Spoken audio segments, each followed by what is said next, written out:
Right, Mary, what number is this? You're all welcome to 28 Father Angelus Park. Everybody was always made welcome in this house. It was a refuge before the word was even thought of. My parents treated everybody the same, regardless of whether they were rich or poor or whatever. We had one very famous person who visited us, my mother's cousin, who got an Oscar in Hollywood. His name is Johnny Chambers. But Hollywood meant nothing to us that time. It was just like a fairyland. And he was made welcome the same as everyone else. What did you get the Oscar for? For a film, is it? For the Planet of the Apes. He did the makeup. He was a makeup artist. He's a makeup artist, okay. And he is a star in Hollywood Boulevard. For Rick movies. Opposite Roosevelt Hotel. And what relation was he? He was my mum's first cousin. Your mum's He came to visit his aunt, who was our granny. She lived with us. Granny Gibbons, a wonderful lady who sang all day long for us and made toffee for us. And she carded the knitting wool on the spinning wheel, and she made socks for all the neighbours around. And as everybody was made welcome, it was a really wonderful, idyllic childhood we all had. And where did you come from before here? My parents, our father came from Prospect, which is on the slopes of Kilpatrick, a magical place where we all spend part of our childhood with our grandparents, Granny and Granny Scahill. Wonderful, wonderful people.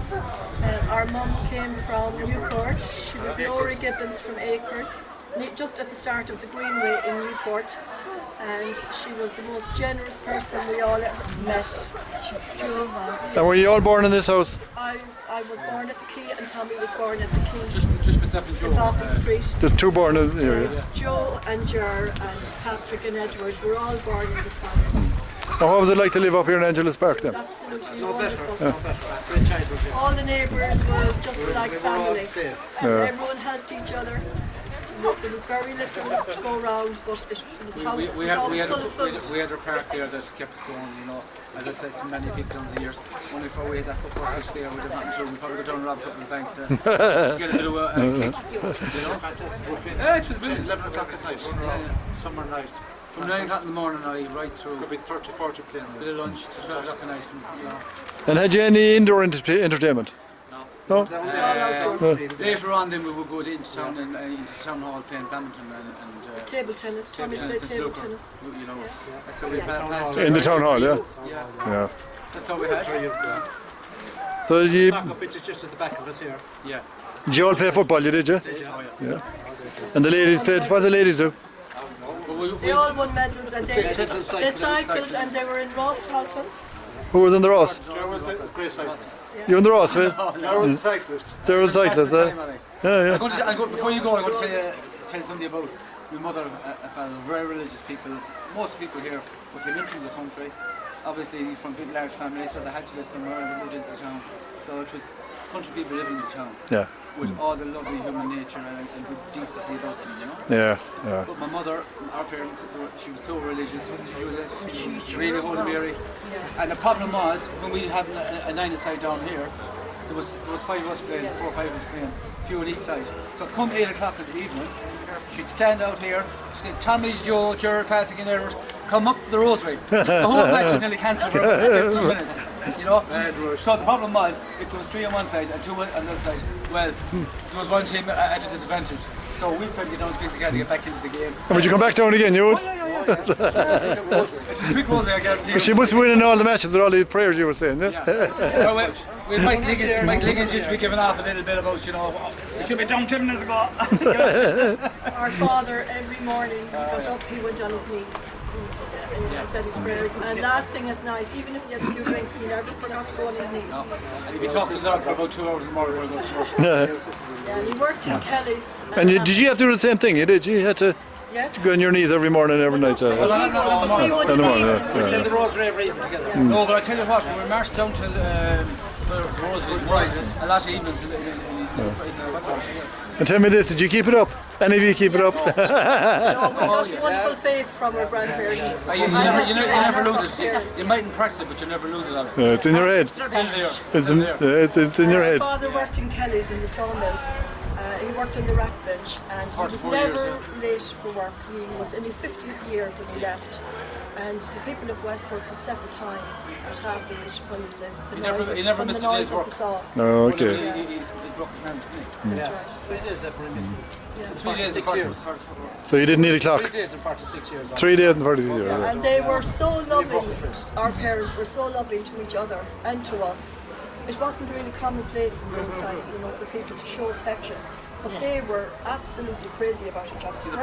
The problem was that the house was a 3-bedroom, and of course we had only one sister, and she was the eldest, so she got the penthouse. Everybody who came to the house, I had to get out of my bed and share it with them. It's not like. This is a great So woman here what beside happened you was too. the biggest room. Who's this? She's your aunt. This is our This is our saviour. And where's Julia from? This is our guardian angel. Derry Ribbing. She'll tell you something about her I've parents. spent many happy days in this life, in this house. As a matter of fact, when I came to play, the tears came in my eyes for all the happy times I had here. Nora, poor Nora, she was such a good sister-in-law. I couldn't say anything only the best about her. Oh God, She loves you give too, her Julia. life and glory of heaven. Okay. That's very nice to have such a nice sister-in-law. You didn't obviously fall out. We're very lucky to have her, and she's my godmom as well as my aunt. And what age are you I now? love her dearly. What age are you? I'm 83. 83 years young. Yeah, Going 83 years young. Going on 16. That's 16. You should see this woman dancing. Is that right, yeah? Huh? Not Yeah. now, that was I tell you what, Not too long ago. you want to see her milking a cow? At 6 o'clock in the morning. Well, you have a lot of great admirers anyway. All around you, yeah. And all the grandchildren love to come to our parents. There was a coffee table, and all the little ones and all the children of the street came into our house. And they were all made so welcome, weren't they? And anything it's that an was open house, going, they all got dinner or whatever. It was an open house for Yeah. everyone. I don't know what kind of saucepans she had, because she could feed half the children around the place as well as us. I'd say there And could lots of be people up to used 12, to 14 come, people here for lunch. her relations and friends would come. Even one lady who lived in Clare Island, she was a Mrs. O'Malley, and her son Right, yeah, I remember. Oliver. If the boat didn't go back to Clare Island, they'd come and they'd stay here, even maybe for 3 or 4 days at a time. And there were no relation, just friends of acquaintances or Maybe whatever. mid friends were easy. Yes, yeah. Oliver's still out there, isn't he? Yeah, and lots of children, people, Yeah. the Canes from Tirnar, they were friends of my mother from her young days, and they came here at lunchtime for their lunch. And as the children, yeah, and our cousins, there were as the 6 of children us. were getting, you know, up in the classes, the younger ones came. And it was a really wonderful house to grow up But in. It from was one- an from one absolute o'clock- privilege for us From 1 all. o'clock to 2 o'clock, we will never forget it. All our cousins in the airport just You come know, here at lunchtime. run across the paddock here, you know, and all we think about, Brother Feely maybe giving us 6 at each hand, you know, and he thought he was the winner. We were only laughing. We go up and get the grub, we could only give us 6 more because we won't feel it. We're well fed, You're well yeah. fed, yeah. But there were so many people. There could have been 15, 16, 18 people here for lunch. Yeah. And Mrs. King, who lived across the road, And Annie, Mrs. King. Annie King. she said to me one day, your house is like a railway station where people coming and going all the time. And it was the truth. But it was normal for us, Ah, yeah. you know, and that's the way all of the families lived, like here. Oh, they're They great people. all shared. and Everyone was shared. equal here. There was a great, Could there was go great. into any other house, and Yeah, they were absolutely. treated like their own family. Thank you. Welcome in every house. Yeah, Tom Tierney. The doors weren't locked, were they? No locked doors, no. No, Tom Tierney lived next door to us, and he was an only child. But your Tom was my parents' 7th child, because he was always here. Oh. Wasn't it? I was just saying to Mary, I remember my mother, my dad was going down and have a few pints. See the cotton shell here, like, that was always here on this side of the door. And my mother was going down the road and she wrote a little note on the door here. Eddie, the key is under the cotton shell.